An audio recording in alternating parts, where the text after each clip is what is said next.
Kalbaryo para kay Angela ang bumangon tuwing umaga. Sa maraming pamilya sa Pilipinas, kumakalam na sikmura ang gumigising sa kanila.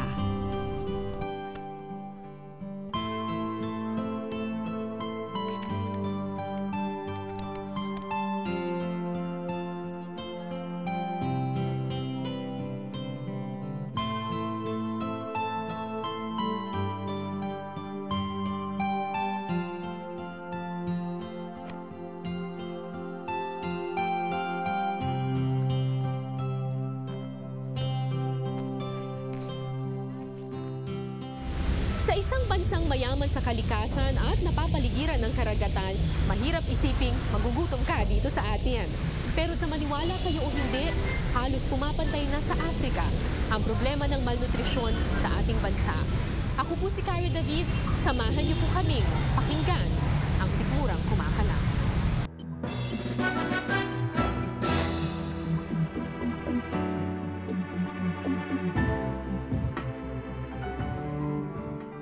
Ito si Angela. Tulad ng ibang anak ng mangingisda sa Mercedes, nagkukulang rin sa pagkain, pero nakakaraos pa rin. Ito si Angela noon. Ito na siya ngayon. Okay ka lang? Kumain ka na? Ha? Hindi. Hindi pa? Anong gusto mong kainin? Nakain siya ng tanghalian. Nananghalian na. Merienda! 19 years old na si Angela. 3 buwan na siya sa papag na ito.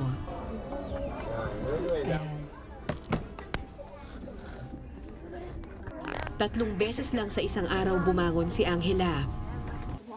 Sapat po ba ang kinakain niya? Ayan na.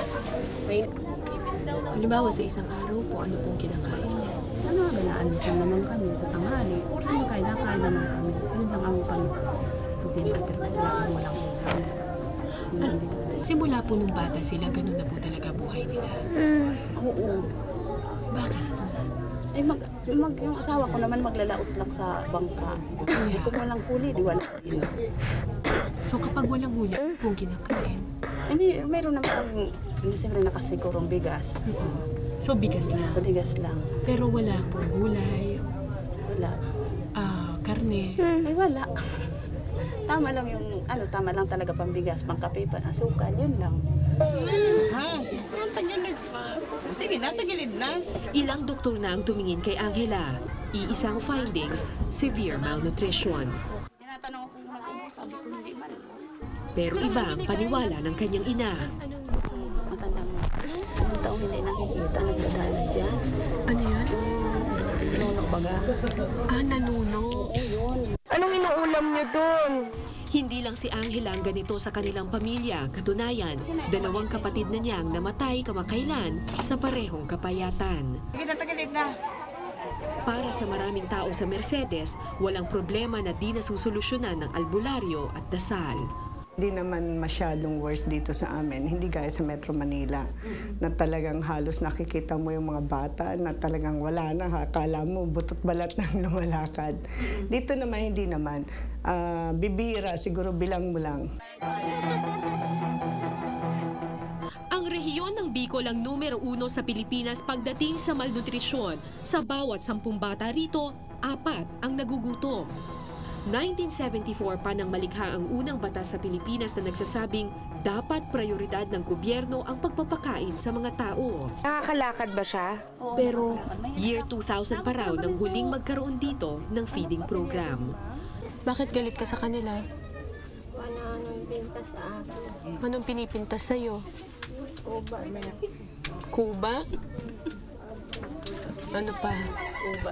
May pneumonia at pinaghihinalaang may TB pa si Angela. Mga komplikasyon ng malnutrisyon. Umiyak, hindi naman totoo yun eh. Si Angela ang mukha ng tinatawag na chronic malnutrition. Sa mahabang panahon, tiniis ng katawan ang limitadong pagkain na nakukuha nito. Kung mananatiling ganito ang sitwasyon ng mahigit 5 milyong gutom na batang Pilipino, hanggat di natin natatanggap na buhay ang problema, nagpapalaki tayo ng henerasyon ng mga Angela. Sana yung pangalan niya ako. Sana pagaling niya. Sana sa rin. Ano yun? Sana sa rin. Pinangamot sa akin dito. Sa si Mama Mary. Sana ano? Si Mama Mary. Ano si Mama Mary? Sana galingan niya ako, tulungan niya ako.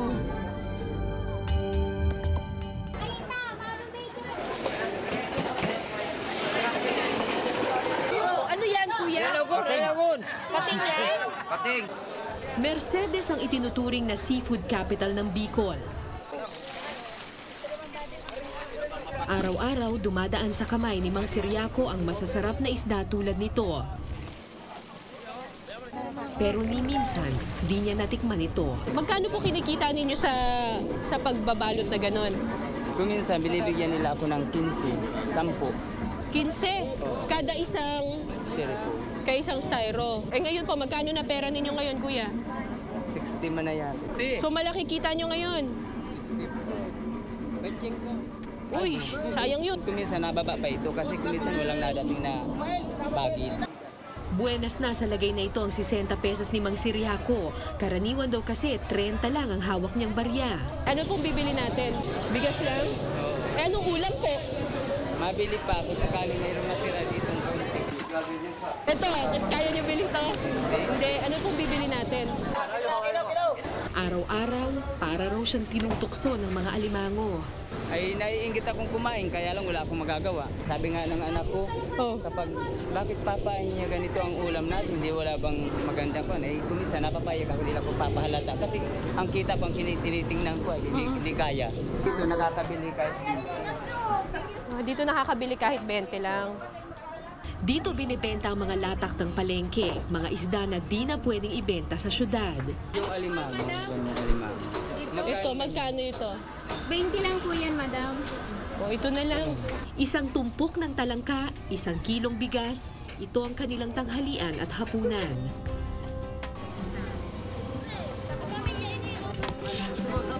Sila ang naghihintay sa uwi ni tatay. Isa, dalawa, tatlo, apat, lima, Ito mga po. anim, pito.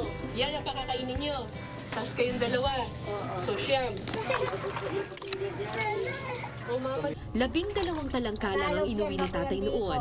Paano ito pagkakasyahin para sa tanghalian at hapunan ng 9 na sikmura? Yan kaya nagtaram yan ng ano? Gustuhin man nilang kumain daw ng gulay, wala namang tumutubo sa buhangin. Ano nangyayari sa kamay? Ba't ganito, Nay? Ang ganyan talaga yan, simulang maliit pa yung ganyan na yan. Ha? Si Jeremy ang panganay sa mga bata. Siya rin ang pinakasakitin. Ano po ang sakit ni Jeremy? Minsan, inaano ng hika. Nahihirapan huminga? Paano po siya parang humingi? Oo, nag-ano yan, oh. Gagara-garan yan. Humingi Tapos, niya? tapos hindi pa tayo nakakatulog paggabi. Bakit po hindi nakakatulog? Nahirapan daw siya maghinga para daw siyang maapusan. Kaya nakatayo lang yan dyan sa upuan. May hika rin ang anak ko, pero tila kakaiba ata ang karamdaman ng batang ito. Iba ang aking kutob.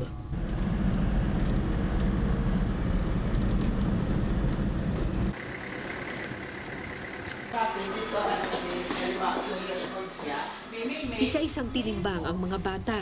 Ito si Joey. Si Joey ay 6 years old. Iti-test natin ngayon siya kung anong kanyang height at saka weight. Huwag kahihiyak. Huwag kahihiyak. Sige. Tayo lang dito, baby. Ang weight niya is for a 7-month-old baby. Nakakagulat din ang resulta sa mga kapatid ni Joey. Dok, 6.4. Oh, 6.4 siya. 3 months old ang weight niya. 3 months old ang weight niya. At nang timbangin namin si Jeremy, Si Jeremy is 14 years old, so dapat ang weight niya is 46.6 kilograms, 12.3 kilograms, which is the weight of a 2-year-old boy. severe malnutrition ang diagnosis ng doktor. Heart niya, okay man. Okay naman yung heart. Tsaka sa medyo maputla. Iron deficient ito. Iron deficient. Kasama ng malnutrition ito. Okay. Okay ang lungs at saka yung heart. Yung sa abdomen, siguradong baka meron May itong bulate. At nang suriin si Jeremy, Nga daw totoo ng malalim. Meron pang depekto sa lungs. supposed to be meron itong pneumonia. Dok, tingnan niyo po yung... Ipinakita ko rin ang kakaibang anyo ng mga kuko ni Jeremy. Nagulat ako sa sinabi ng doktor. Dapat ma-examine ang heart. Yan ang simula ng kinakapusan ng oxygenation. Nakumpirma ang aking hinala. Hindi lang asma ang problema ni Jeremy. Sa sobrang kapayatan, halos di na makahinga ang batang ito.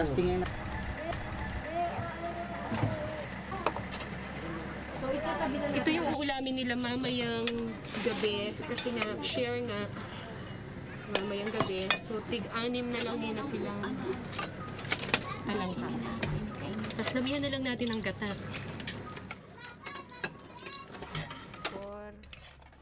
Ginataang talangka. Ito ang unang kain ng mag-anak sa araw na ito. Almusal na ito at tanghalian na rin.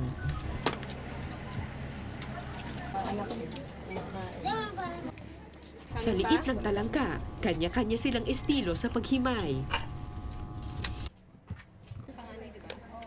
Talagang masakit sa kalooban ko na talagang nakita ko ang mga anak ko kanya. Kaya wala akong magagawa. Kung gagawa naman ako ng masama, mas lalong mahirapan, mas lalong mapapasama, lalong mahirapan ang mga bata. Wala nang magpapakain sa kanila.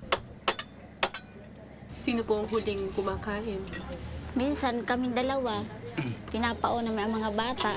Kung ano ang tira dyan, yung hinahati min dalawa. At dahil bawat butil mahalaga,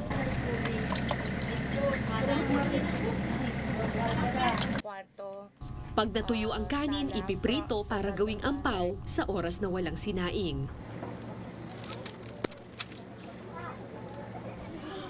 Sa buong Pilipinas, 3 sa bawat 10 batang Pilipino ang nagugutom. 27.6% ang malnutrition sa bansa. Lamang lang tayo ng 2 puntos sa Africa. Sa buong Pilipinas, mahigit 5 milyon ang tulad nila. Sa katabing barangay ko nakilala ang pamilya ni Julian. 3 taong gulang pero hanggang ngayon, hindi makalakad o makatayo man lang. January ko pa po ito pinalmulati. Oo. Hanggang ngayon, hindi. Malaki yung dito niya. Nang magsimula po itong ubo, naglaki po ang ganito niya. Lymph nodes. So, ilang linggo na po itong ubo niya? Ay, matagal na po. Siguro mag-iisang buwan na po. Isang buwan na inuubo. Nadala ako sa center, binibigyan naman siya ng gamot sa ubo, saka yung antibiotic. Dinalhan ko ng isang box ng gata si Julian. Ay, Diyos ko. Inom na ba? Inom na? Ayaw niya. Hindi nga po ito nakakatikim ng gatas. Eh, ano po iniinom ng bata? Kape po. Kape? Oo. Si Julian, ito? Kape po iniinom niyan. Kahit nung baby? Oo. 3 beses pa lang daw silang nakakatikim nito. Pag may sardinas, piyesta na. Pinakamahirap pagdating ng gabi.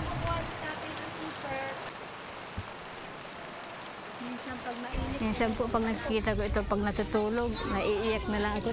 Sobrang payat na po baga siya. Iyak na lang ako sa kaawaan sa kanya. Pirming tinatanong sa itaas, ano kaya ang dala ng bukas?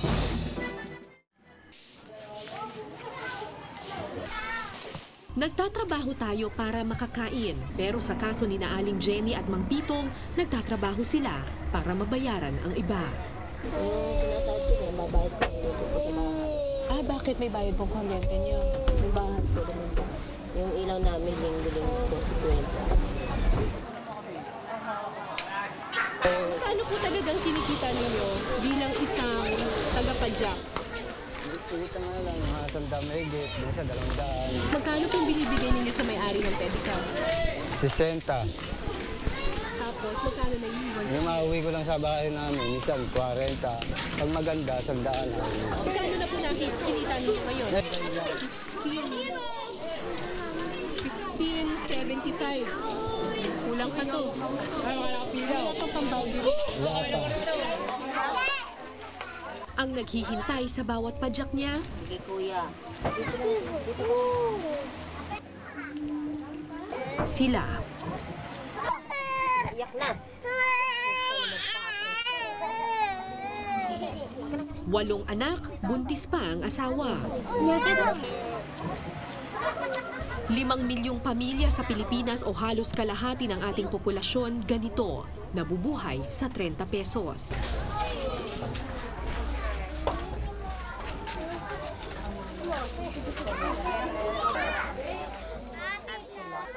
Lang. Kulang pa po ito, pambili bigas, 15 lang po binigay sa akin. Anong mabibili niyo ngayon dito sa pinsan? Itlog muna. Hindi ko alam kung bakit itlog ang agad na naisip bilhin ni Aling Jenny sa kanyang 15 pesos. Kung sa bagay, kumpara sa bigas, mas mayaman nga naman sa protina ang itlog. Itlog nga, John. Ang bili natin, yung 10 piso mo. Bakit po hindi? Walang pambili na. Sa labas, nakadilihensya kami ng bigas. Bigyan niyo naman ang bigas, oh! Yan na lang. Para sa iyo. Salamat dong. 7 itlog lang ang nabili para sa 10 sikmurang kakain. Nang hiram ng rice cooker sa kapitbahay at para menos kuryente,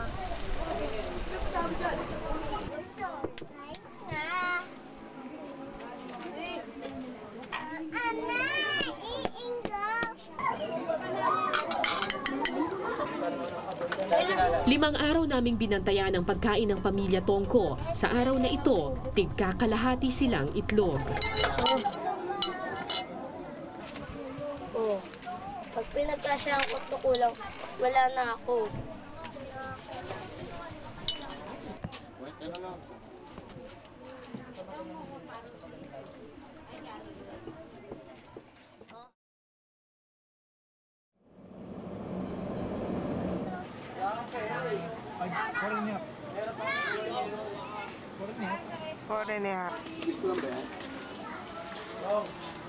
Good morning.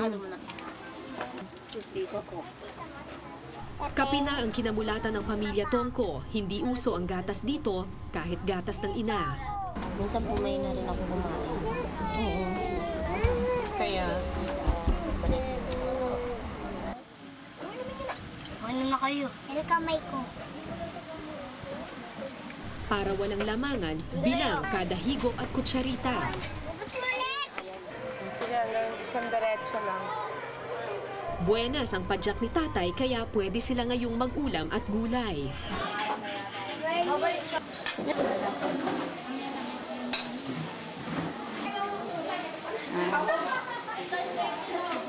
Pero dating gawi, isang platito, hati-hati.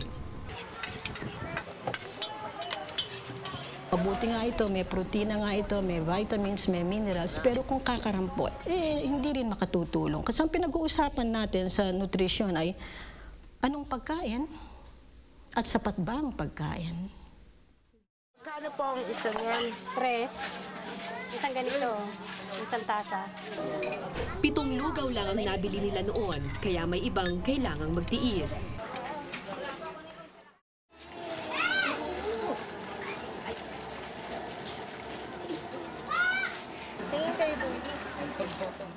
Ang instant noodles ang bago raw poor man's diet. Kung dati galunggong, ngayon ito na ang bagong ulam. Bakit po noodles ang kinakain po natin lagi?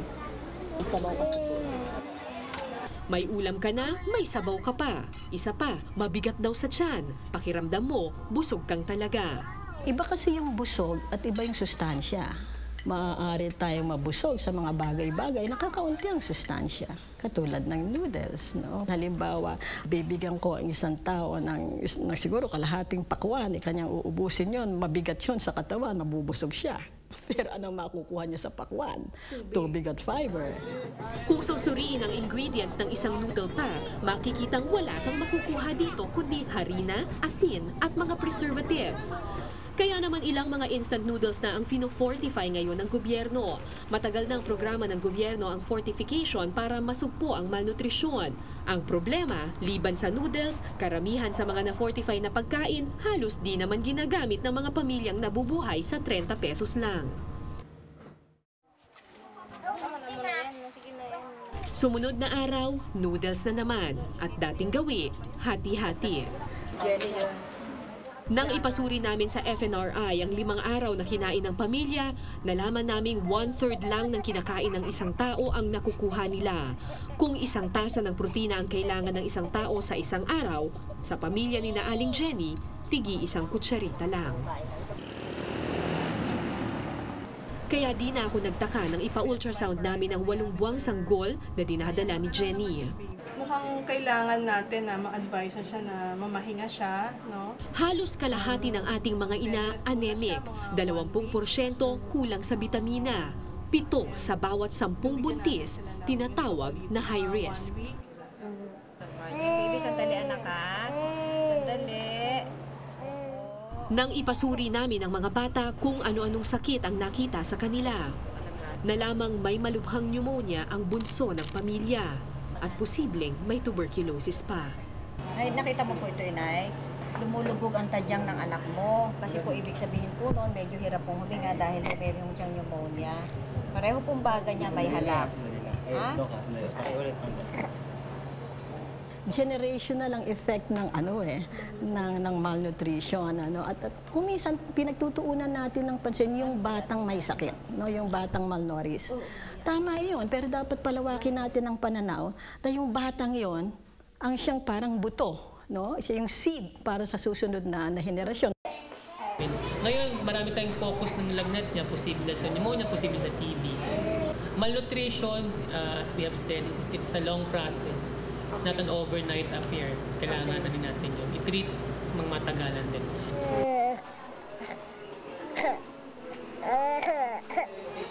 Pero matapos ang 1 araw, inilabas ni Aling Jenny ang anak sa ospital.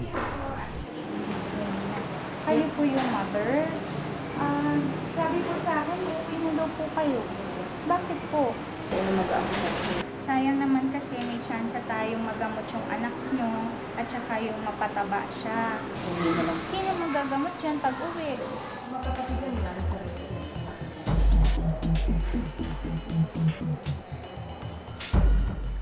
Kung ang iba sanay nang kumain ng tira-tira sa mesa, sila tira-tira ng Metro Manila. Yan, tikman mo na.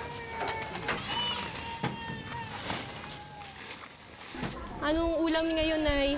Pagpag. Fried chicken? Pagpag, galing naman sa tambakan. Ano po ito nung nakuha niyo po kanina nakalagay sa printed. Pinagpipilian. Anong printed? Yung itim na plastic. Nakalagay sa itim na plastic. Dami niyong nakuha. Tira-tira lang na ulam. Kaya wala na kami na. Prito na lang, bale. Hugasan mo na. Paano niyo po hinuhugasan, Nay?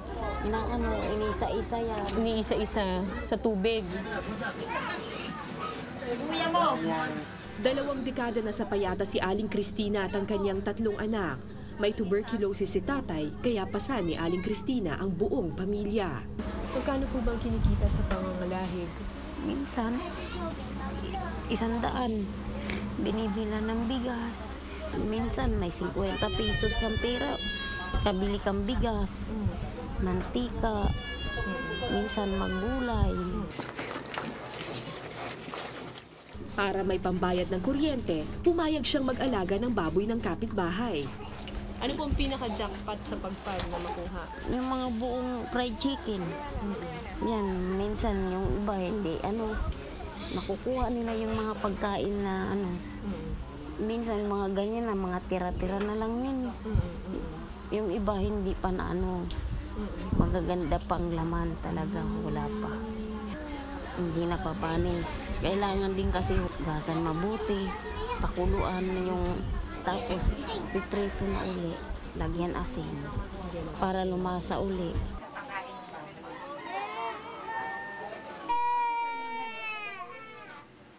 2 beses daw nilang niluluto ang pagpag para mamatay daw ang germs. May poison na yung iba doon, may mga microorganisms dahil nalagay na sa basurahan yung pagkain na yan Mukhang masustansya man yung pagpag kung sila yung swertihin, baka naman ikamatay nila. So wala rin mangyayari. Busog nga sa araw-araw pero may sakit naman. Itong bunsong lalaki ni Aling Cristina, kagagaling lang sa ospital, ngayon may TB naman. Sa buong Asia-Pasipiko, Pilipinas ang numero 1 sa malnutrisyon. Kung ikukumpara sa ibang bansa, hindi naman tayo ang pinakamahirap. Pero isa tayo sa mga bansang may pinakamalaking agwat, ang mayaman at mahirap. Ang malnutrition ay mukhalaang ng kabuoang pamamalakad no, sa isang lipunan. Ang malnutrition ay nawawala sa isang lipunan na ang poverty ay hindi malawak, na ang inequity ay hindi dramatic. Ilang dekada nang sinusolusyonan ng pamahalaan ang problema sa malnutrisyon. Pinapakain, sinusubuan, pero tunay nga bang tinutulungan? May mga bansa rin namang mataas din ang poverty, di ba? Pero hindi kasing unequal, ganun ba? Kasi nga dahil maaaring yun at isa pa yung kanilang programang diretsyo. Meron silang programang direktamente at sustained para doon sa mga hindi nakakaroon ng pagkakataon. Mangingisda ka nga, hindi naman sa iyo ang dagat. May paa para pumadyak, hindi naman sa iyo ang pedicab. Kumayod ka man ng araw at gabi, pakakainin mo na may napakarami. Kakatwang isipin na sa isang bansang mayaman sa kalikasan, mayaman sa karagatan, kung saan uso ang fast food, diet at liposuction, milyon-milyon ang nagugutom. Alam niyo po, nung bata ako, may kantang itinuro sa amin ng nanay ko. Isang awit tungkol sa kahirapan sa ating bansa. Isang awit na nagsasabing, marahil kaya hindi umuusad ang ating bansa ay dahil kapag napag-uusapan ng pagkain at kasaganahan, hindi pangkalahatan ang nasa isipan. Laging may lumalamang at laging may naiiwanan. Ako po si Karen David at ito po ang Eyewitness.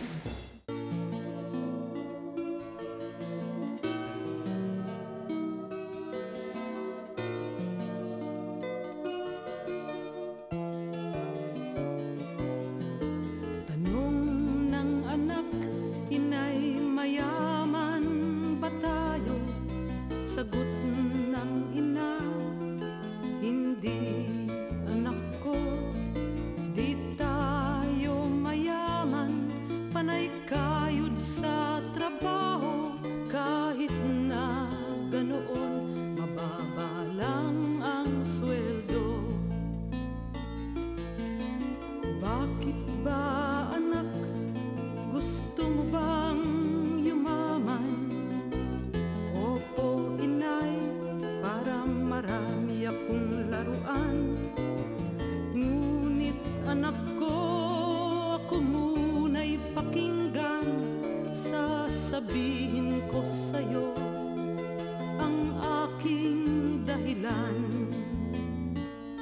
Maraming salamat sa pagtutok ninyo sa Eyewitness, mga kapuso. Anong masasabi ninyo sa dokumentaryong ito? I-comment nyo na yan. Tapos mag-subscribe na rin kayo sa GMA Public Affairs YouTube channel.